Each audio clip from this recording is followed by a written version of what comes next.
বেজে গেল ভোটের দামামা। শনিবার দেশের মুখ্য নির্বাচন কমিশনার রাজীব কুমার ভোটের নির্ঘণ্ট ঘোষণা করে দিলেন।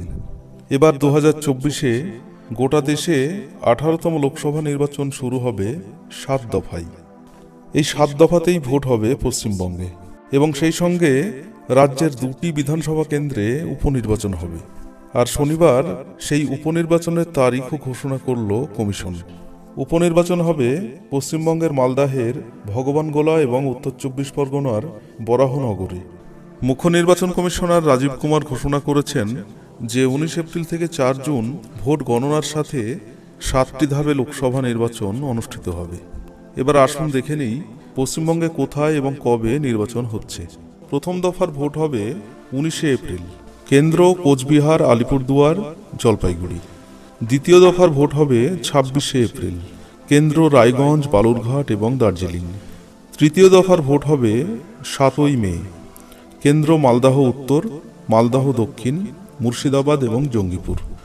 চতুর্থ দফার ভোট হবে 13ই মে, কেন্দ্র বহরমপুর, কৃষ্ণনগর, রানাঘাট, বোলপুর, বীরভূম, বর্ধমান পূর্ব, বর্ধমান দুর্গাপুর এবং আসানসোল।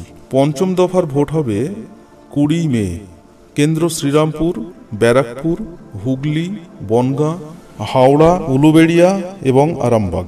ষষ্ঠ দফার ভোট হবে 25 মে, কেন্দ্র পুরুলিয়া, বাঁকুড়া, মেদিনীপুর, কাঁথি, তমলুক, ঘাটাল, ঝাড়গ্রাম, মেদিনীপুর এবং বিষ্ণুপুর।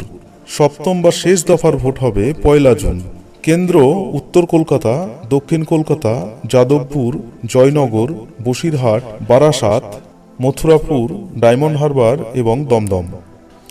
এই ভোট পর্ব শেষ হলে লোকসভা নির্বাচনের ভোট গণনা হবে 4 জুন। পশ্চিমবঙ্গের পাশাপাশি বিহার এবং উত্তরপ্রদেশেও 7 দফায় ভোট হবে।